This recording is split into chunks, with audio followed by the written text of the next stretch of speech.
16-bölüm. Fariseyler menen Sadukeyler gelip İsa'nı sınap, asmandan bir cişan belgi görsetişini suranıştı. Oşanda İsa aytdı: Siler geçinde gün kızarıp battı. Demek, erteң avaray jakşı bolat, deysiңер. Erteң menen бүгүn жаан чачын болот.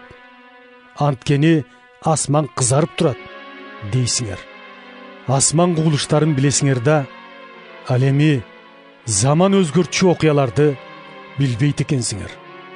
Бузулган жана күнөөкөр муун кереметтүү жышаан көргүсү келет. Бирок Жунус пайгамбардын окуясындагы жышаандан башка жышаан ага көрсөтүлбөйт. İsa ушундай деди да, аларды калтырып башка жака кетип калды. Шакирттер аркы үйүзгө барышты да, бирок нан алганды унутуп калышты. İsa аларга айтты: Абайлагыла, фарисей менен Садукей ачыткысынан сак болгула. Алар өз ара: Биз нан албаганыбыз үчүн айтып жатат го, дешти.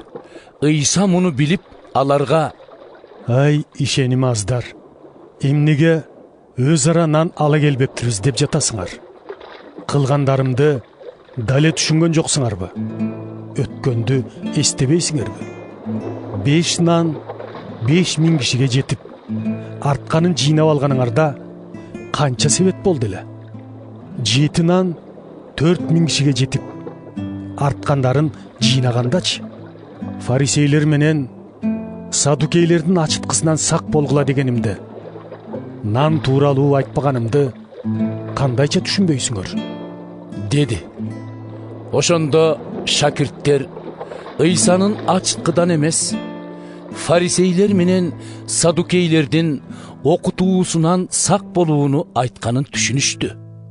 İsa Филипп Кесария деген шаардын аймагына келгенде, шакирттерине мындай суроо берди: Мени, адам уулун, эл ким деп эсептешет?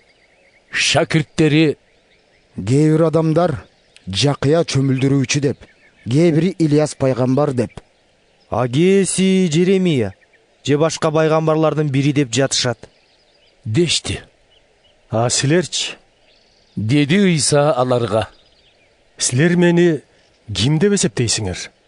Ошондо Ысман Петр: Сен Машаяксың, тирүү Кудайдын уулусуң, деп жооп берди. İsa айтты: Сен бактылуу адамсың, Бар-Жунус уулу Ысман. Анткени муну сага кан менен денеден турган пенде эмес, асмандагы атам ачып берди. Мен да сага айтам, сен Петрсиң. Ушул аска таштын үстүнө мен өзүмдүн жыйынымды курамын. Аны өлүм да жеңе албайт. Мен сага асман падышачылыгынын ачкычтарын берем.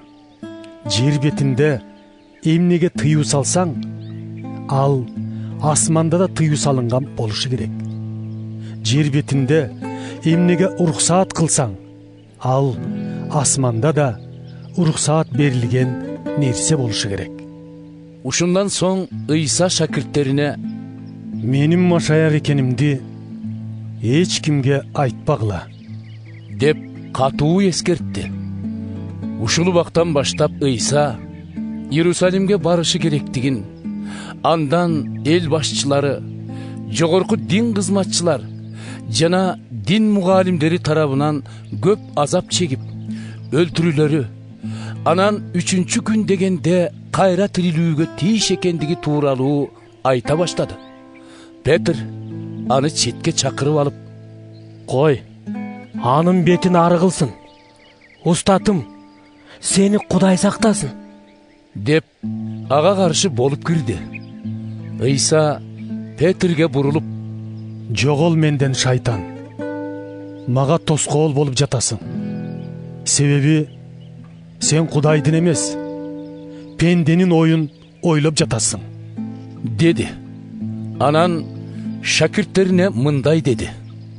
Кимде ким мени ээрчигиси келсе, өз кызыкчылыктарынан баш тартсын да, өз айкаш жыгачын көтөрүп, жанын берүүгө даяр болуп, артыман түшсүн. Анткени ким өз жанын сактайм десе, аны жоготот. Ал эми ким жанын мен үчүн берсе, ал ага кайрадан ээ болот. Бүт дүйнөгө ээ болуп, бирок жанын жоготкондон адамга не пайда? Же кандай баа менен адам баласы жанын сактап кала алат? Анткени адам уулу атасынын кудурети менен периштелеринин коштоосунда көктөн келет да, кылган иштерине жараша ар кимге тиешелүү шыбагасын берет. Силерге бир чындыкты айтып коеюн. Ушул жерде тургандардын кээ бирлери адам уулунун падыша болуп келгенин көргөнгө чейин көз жумбайт.